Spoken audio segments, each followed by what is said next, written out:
Hey everyone, Mr. Happy here, and in this video we're going to be talking about the content release schedule of the beginning of an expansion. Now, of course, this is largely pulling from our experiences in the last two expansions, and that of Endwalker and Dawntrail, but it's actually a topic that's been around for way longer than that, and it's going to be, well, I guess interesting, kind of just spitting off the dome when it comes to a lot of these topics in this video. Now, this is not being spurred on by nothing. I saw an article over on PC Gamer where the author, Harvey Randall, talks about just making the game worth its money. In fact, the exact title is Final Fantasy XIV's next big challenge, making players feel like they're getting their monthly subs worth, not just funding Square's flops while WoW stacks value. And we'll talk about that last part as well. Now, I'm not going to be just reading through the article for this video. I'm going to include it as a link in the description, and I highly recommend you go over there and read it, especially if you're someone who has been disparaged with the beginning of the launch of the expansion. And a lot of people have been. You definitely shouldn't feel bad about having criticisms, no matter how many times someone tells you to just go play something else. However, a quick paraphrase of the article, I suppose. Dawntrail continuing Square Enix's kind of stale release schedule for Final Fantasy XIV, just kind of taking its toll on the author. You know, they talk about how predictability is good, but how a lot of things that they want to be excited about, things that were teased for the expansion, are so far out that it's just kind of hard to stay excited for them. And at the beginning of the expansion could really use some help in that regard. Not to mention the extra 2 weeks per patch cycle taking its toll, especially after Endwalker's flurry of misses, both in terms of content and reward, not to mention drawing comparisons to WoW actually doing a pretty decent job as of late. We're not during the Exodus times anymore. We can't pretend like they're still going. And while WoW definitely has its problems, and the number of WoW creators I see on socials talking about those things, such as delve balancing and whatnot, there's definitely things. I mean, I've been witnessing it too. I remember the Sunken Temple problem in Season of Discovery. A lot of people I know hopped off after that. Mop Remix didn't really seem to hold any sort of long-term, I guess, whatever excitement. You know, Classic and Hardcore Classic aren't really pulling what they used to. Classic does, but, you know, Cataclysm, there's been a lot of comparisons there with problems. There's a lot of avenues. I shouldn't talk about it too in depth, but the thing is, they've at least been attempting to, as the author puts it, add value to their monthly subscription by having all these options, having pretty frequent content releases, especially here at the beginning of their latest expansion. And they're totally right. Compared to Final Fantasy XIV, which basically everything takes, you know, a full patch cycle for anything to really happen, plus the long wait for that long-form content to even hit the game. Like I said, I'm only paraphrasing. I could be saying a lot of this better, but I do implore that you actually read that article. Of course, give it its clicks because we're using it as a reference here, but it's very well written, and a lot of people, I think, will definitely feel what the author is talking about. Now, I don't think anyone can deny the troubles we've had since Endwalker. And I'm going to say since Endwalker, because while Shadowbringers obviously had the issues in 2020 where we had to wait a lot longer for patches, there was at least kind of an understanding and a reason as to why all of that was happening. And a lot of very important story beats and the kind of work towards Endwalker kept everyone excited. A lot of people started taking on content they hadn't before, whether that was Eureka or ocean fishing, big fishing, deep dungeon solos. We saw a lot of people branch out and go through their bucket list during that time, which means they don't have a bucket list, or not as long of one, to go through now when they're feeling like they need to be drawing out a little bit more time until the next patch. Kind of a double-edged sword that's carried over from that. But Endwalker had a lot of issues, and many may call me a fanboy of the game, but I've had open criticisms about Endwalker's kind of one-and-done content philosophy, whether that be by design or simply because they just didn't give it good enough rewards. Yeah, I know, we're going to talk about that again, but it is a really, really important topic. Getting people to do something once, even if it's good, doesn't matter if there aren't people occupying the content to get other people doing it. It essentially just flatlines as soon as the first wave of people get by, and that's not how you need to make things for MMOs. I feel that way about a lot of stuff. The article does actually also echo a lot of those sentiments with Variant, Criterion, and Island Sanctuary, so really on the same page with a lot of stuff as the author. And then, just like they say, you add on those 2 weeks, and each of those experiments, they kind of feel worse. You know, not to mention we had a couple of exhausting ultimates, a raid tier that caused mass hysteria with Abyssos, and we just saw widespread burnout and lack of interest in what was being done across Endwalker. Oh, and to be clear, the article states it's a 3.5 month patch cycle that we had before that is now a 4-month patch cycle. That's what the dev team said, But that's not entirely true. Most people will perceive 4 months as 16 weeks. Yes, most people are willing to accept that there's occasionally 5 Tuesdays in a month, but I think that's what everybody thinks when they hear 4 months. And when they hear 3.5 months, they think 14 weeks. In reality, the 3.5 months was 17 weeks. And the now 4 months is 19, sometimes 20 weeks, because the dev team does get a week off in summer and a week off in winter. Not like they all leave the office for good during that time, but they have that extra weeks of vacation just so, they can stay sane. And quite frankly, I get it. But sometimes that might lead to a 20-week cycle, and we did get one of those in Endwalker. Now, all of that, those are all issues that need to be addressed in isolation. You don't want raid tiers that cause the problems Abyssos cause. While you do want ultimates to be a high level of challenge, we have seen nothing but drama after drama-filled ultimate, whether it be because of third-party tools or because of the exhaustion of the players that are taking it on. I'm particularly worried about Fru for people who just went through the most recent Savage tier and plan to take on Fru as one of their first ultimates. Not that they can't do it, but I am worried after seeing what happened with DSR and Top, because a lot of people did the same thing then after getting into Endwalker and then going into DSR. And we saw a lot of people breaking down in tears and crying after clearing after weeks or months. And it's a lot. It's a lot of emotion to put into a game. It's a lot of energy to put into a game. And as much as those of us who do it enjoy it, that doesn't mean it doesn't have its effects on others and how they perceive doing that content and populating that content going forward. But honestly, while all of those are issues, they've all been at least talked about, acknowledged, considered, and we'll see how they go. I don't even think that is the crux of the problem. And I've stated this before. Long form content takes too long to get out. And again, the article highlights that type of content, whether it be exploration zones, deep dungeons, cosmic exploration, really anything that isn't what we knew for a decade straight, it doesn't happen until 6 to 12 months after the expansion has released. And quite frankly, if Square Enix didn't have the goodwill that they have with 14, if they didn't have the people who casually log in and chat, do roulettes every day, if they didn't have a solid mix of those casual to mid-core players that are really dedicated and consider it basically a second home, it would be a problem because they don't have anything that will naturally, and I don't want to mean force someone to play, I mean encourage somebody to play during that time.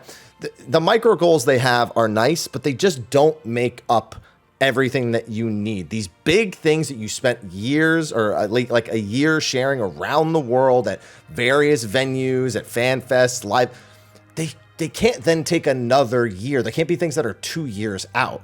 It just doesn't do good enough. So let's talk a little bit more in depth about what our patches look like and what I think they could do to improve this. Not that I think they will, but I got to throw my 2 cents in there. So speaking about Dawntrail in particular now, Dawntrail has exacerbated this issue in a completely different way than most people are talking about. Yes, we do have our standard release, and gotta give them credit. Quality of life is always good. We did get the graphical update this time around, not without its hiccups. We did get updates to the character creator that were part of some feedback that was received from the benchmark, which was a great turnaround on that, and it was good to finally see some changes, even if most people would say they still have some way to go and we need more options overall.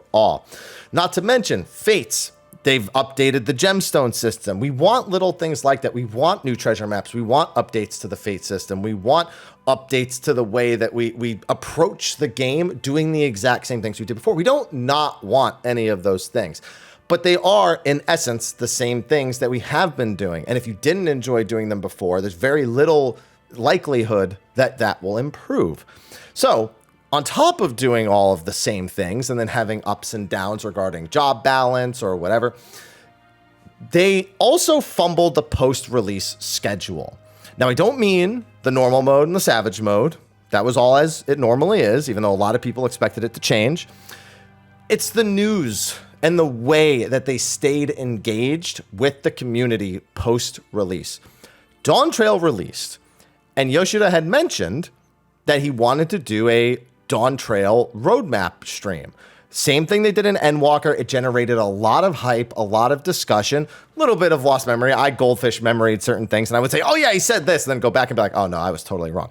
But the bottom line is it gave us a good idea of what we were going to be looking forward to on top of things that would then be announced as bonuses. So like it just gave us a really nice, again, the roadmap to do. They never did it. We got a fan festival in China and Korea, which were just teasing the release of Dawntrail in those regions. So they didn't really offer anything new, minus a couple of new screenshots at each. I think there was like 4 new screenshots in Korea and like 1 new screenshot or 2 new screenshots out of China for like Ultimate, you know?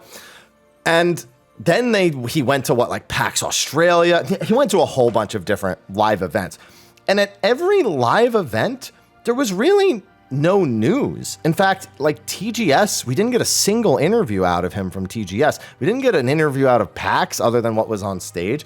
We basically got no news cycle. The only thing that we kept getting throughout the entirety of that about 2.5 month time frame before we got to the most recent live letter was that they understood there was feedback on Wookiee and that Pictum answer was too strong. That was like 90% of every interview that came out. And it's like, yeah, we get it. We know. It's been discussed. It can only be addressed so many times. And we get that the interviewers aren't like not going to ask questions about these things or not going to engage in these discussions. But that was like, when we're looking for new information, news, some sort of signal that the game is advancing, we didn't get that. And listen, it's great to want to connect with the community. You haven't seen them in years. The first time they've been to Korea since 2018. Like, I get it. It's very, very important to do. But I don't think that's a reason to just basically not have any news about the game for 3 months. Because you know what news does? Not just for content creators, but for players as a whole. People want to feel like the next thing is getting closer. And when it's radio silence about anything about a patch or an expansion, I don't know about you, I get nervous. Like, I'm like, it's still happening, right? Like, it is because they've been consistent, but like, it's nerve-wracking. I can only hear the Wookiee conversation so many times in an interview before I'm like, what else is happening? That's why every little like one piece of news comes out and we're just like, yo, grab that one thing. We got to talk about that for 3 weeks until something else happens. Come on. So at its core, Dawntrail has every issue imaginable when it comes to inspiring long-term expansion hype. You released all of your stuff in the first month and then went radio silent for 2.5. It just doesn't work. There needs to be a better flow of information or a better flow of content, or both, ideally. I think we all want that. But they just didn't deliver on either of those things. And now 7.1 is going to roll around. We have a lot of stuff to do and talk about, and obviously that will inform us as to like how to predict things going forward. More story discussion happens, but it's still a lot of, how do I say? It's a lot of content that's still made for very particular groups of people and less kind of widespread approachable stuff. You have the Chaotic Alliance raids, which are probably going to have a decent amount of appeal, assuming the rewards are decent. You have Ultimate, which, obviously has its usual crowds, and the race and everything like that. You have the new Extreme, you have Mount Farms, you have Allied Society quests. People want to stay on top of those, use them to level classes they haven't leveled yet. They're all there, they're all good. But there's just still nothing that makes you go, I'm going to be playing this and content for the next even 2 to 2.5 months for a lot of people. I'm not even going to say the full patch cycle of 19 weeks. I'll say for 2 to 2.5 months. People are like, I'll check out Hildebrand when it comes out, but I'll be done with that in an hour, or I'll check out the completed role quests or the completed crafting gathering quests, but that'll also probably just be about an hour or two. It's a lot of one and done stuff that doesn't make you go, to just inspire confidence. So what actually needs to happen? I think both of those things need to change. I think if they had at least had a decent news kind of trickling when it came to the patch, that this wouldn't have felt as bad. The fact that we missed an entire live letter we were all expecting was definitely a major, major letdown part of this. But I think you need to address the content. And so I'm going to propose you launch the expansions largely the same, but focus on pushing out something that engages more of your player base earlier. That could be exploration zones, relic grinds, cosmic exploration, something that you promised in those expansion reveals and those fan festivals, those something of those needs to hit sooner than 7.2x, than 7.3x. They can't just be things that we have to go, well, we'll get it eventually. I guess I'll play something else until then. So let's say 8.0. I'm not saying they'll do this. This is all speculation / proposal at this point. 8.0, release it the same as usual. You have MSQ, you have the 2 extreme trials, whatever quality of life, updates to the fate system, new dungeons, standard, but they usually throw in some stuff there, things we weren't expecting, or new like UI features. There's normally some stuff that's pretty exciting in all that mix. Like, I mean, we got the dual die system, for example. That's not content, but it's really great that the game got it when it came to the expansion releasing, and we'll gradually be adding it more and more. So I don't think you even change that. I think you leave the exact launch as is. People will be leveling jobs. There is the normal mode raid after a couple weeks. There is the savage mode raid a couple weeks more after that. And I think that first month generates enough excitement on its own. However, there is one thing that I think they could do. I think in the 0.05 patch, I think releasing the treasure dungeon is fine. I think they should release maybe one that's not the standard format. Maybe just shake it up and don't add that standard format one. They've even mentioned doing this, so we might not see the roulette wheel or the standard treasure map sometime in the near future. Maybe they might replace it, or maybe they just add a third one. But I think you need to be like, oh, it's not just treasure maps. We're doing this to it. Like, we're making it better in this way. We're changing it in this way. We're giving players more agency and engaging with it. Solo treasure dungeons, instead of it being the 8-player treasure dungeons, add the solo treasure dungeons in there as well. Get players wanting to do both the single player and the 8-player ones. Maybe even give them separate cooldowns so they can engage with the treasure map system more frequently. It may lower the value of the items in there, but it may also get players engaging with the system more. Also, it's been almost 10 years since this happened, but at one point they released a PvP map in 0.05. Seal Rock came out alongside Gordius Savage. And I think that's great. I think it's just as bad that while, we meme on PvP, it also shouldn't be 19 weeks before PvPers really feel like they have anything to do, before they get major balance changes, before they get a new map, or something that makes them feel seen. And I think that 0.05 alongside Savage is a good time to do that. Now, here's where things get interesting. I think you can leave I think I said 7.05 instead of like 8.01 or 8.05, whatever. The X01 and X05. I think at that point, you're only 4 weeks into the expansion. And under a normal circumstance, that would mean 15 weeks more until patch. That's too much. I think they need to aim for another update before the 0.1 patch, like a 0.06 or a 0.08, that has some form of long form content. Do it like, I'm going to say 10 to 12 weeks out instead of 8 weeks. I feel like people will want those first, like, however many weeks to largely work on Savage stuff, or at least the Savage Raiders will, but you don't want to give them 8 weeks. Like, they can do other things. They log in, it takes an hour to clear the fights, and then they move on. Heck, I would like 2 more fights in Savage, but that's not what this video is about. So like, they could, if they want to release like the exploration content here, or even begin the relic quest, like even if your relic quests are eventually going to be a part of exploration content, at the very least, they're effectively just grinds, right? And not tomestones. Again, please, for the love of God, not tomestones again. But you could release relic quests, tie them into the story of the exploration zone, and then they could do the thing where you either need to advance it through the exploration zone or you can advance it outside of it. I think they were onto something with that with Bozia.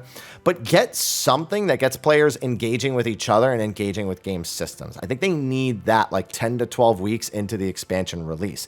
That also gives them a little bit more time. You probably have a live letter before that, and then you can do the 0.1 preview live letter a few weeks after that. So you use that spare time, that like 4 to 6 weeks, or I guess in that case, like 6 to 8 weeks, to hold another live letter, which carries on the excitement while people are still doing their weekly reclears, while people are still leveling jobs, then gets them to the next thing. You need to effectively have like one piece of news or one piece of content every 4 to 6 weeks, ideally. And anything less than that is I don't think acceptable.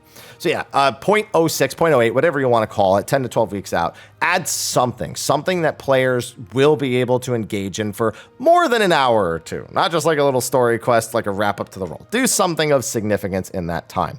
Then release the 0.1 patch kind of the same, like whatever. If you want to do chaotics again in 8.1, do it. Ultimate, Unreal, Extremes. Honestly, Unreal should also not have to wait till 0.1. They could put Unreal in the 0.06, whatever 08 projection I did on top of something else. Unreal doesn't need to wait until 0.1 before you introduce anything at all. Like honestly, even in 0.05, like 4 weeks in, like just do it. But yeah, Allied Society, the 24-man raid, new MSQ, whatever updates you're going to do them in the 0.1 patch as you normally did in the 0.1x patch. But then at some point also release either, I guess I'll use Cosmic Exploration, use whatever your Cosmic Exploration equivalent would be, or update the previous thing so that like the next step, like if you added relics and they're tied into the exploration zone story-wise, then do the exploration zone here and continue your relic quest. Get something like that going as soon as possible. Relic quests have always been a means for the average player who's not doing hardcore raids to get in, communicate with people, work towards something, and it gets the people who are hardcore, who like collecting, engaged in the systems, playing with lots of different people, or grinding something out. It's still kind of artificial, but it does do the job, and it keeps people talking, and it keeps people engaged, and it's just better overall. And then your news cycle kind of fixes itself from that point on. You can keep following similar enough trends in that regard to make sure that it never feels like the game is being neglected, and there's a decent number of activities to go through for that first 6 to 8 months, which is really what you need. You can't have an expansion release and then just say nothing. It just doesn't work. The goodwill is only going to carry you so far. So those are just a few basic ideas. Trust me, I'm with you. I'm sure you're all like, oh, that's not enough. They could do this. Listen, I agree, but I'm trying to work within the realm of reality here. Final Fantasy XIV makes a lot of money, but that's not money in does not mean money out for the game, as you're all aware. Generally, a company's profits are all kind of thrown into a pool and then sent to all the different teams. Not to mention, Yoshi P has stated more money is not going to solve their issues. They need qualified hires, which has actually been the bigger problem because they have to speak Japanese and they have to be qualified designers. And on top of that, they then need enough artists to actually execute. There's a lot I have to say about it because that's obviously true, but I don't know enough about it to really comment too much further because it does feel like if you have the bigger budget, then you probably can get those people. But if you don't have a large enough budget at all, then how can you look to hire as much as you really need to? Like it's tough. It's a lot more complicated than that. I've been a part of like ticket sending and QA. Like I've done that in like other work that isn't related to streaming. And I know it's not that simple. So I don't want to say just throw more money at it. I know some of you who may be project managers or work with teams know that's not how it works. But it's hard to see the team growing reflected in the game's overall playability. And I think that needs to change. And we do know that they are doing restructuring. So they even bring that up in the article as well. So that may lead to a better workflow that leads to a better amount of content, which leads to this feeling not happening in the future. There's just, it's just, as you can tell, there's just so many facets. It's such an interesting discussion to have that I went in this with a kind of plan and ended up on kind of a ramble. But that's just how it is. We've got a live letter coming up. We've got the patch coming up. We've got stuff to be excited about for the next several weeks, month, whatever. But we have to address it again. After Ultimate's done, after Hildebrand's done, after all of our one-time content is done, which is there's going to be a lot of, we need to address it again. And this is going to happen again, going from 0.1 to 0.2 most likely. So I'm nervous, you're nervous, and even with Monster Hunter Wilds coming out in February to buy us some of that time, that doesn't mean that we don't want better. But yeah, all right, I think I'm going to be done rambling here because we got heated in that one. Yeah, it's too bad. Some of you probably are like, oh my God, he's gone off the deep end. No, I'm like this in other videos. You should hear me on my weekly Q&As because I end up like this most of the time or on stream, either or. But yeah, I think my point is made. So let me know what you think in the comment section of the video below. Be sure to like and subscribe and stay tuned. I'll have all the news for the upcoming patch stuff, guides, thoughts, everything about 7.1 Ultimate. I'll be doing live prog for Ultimate again, which is looking like it's going to be November 26th. So be sure to tune in for that. And yeah, I'm gonna go drink some water and chill out. I'll see you in the next video. Until then, take care.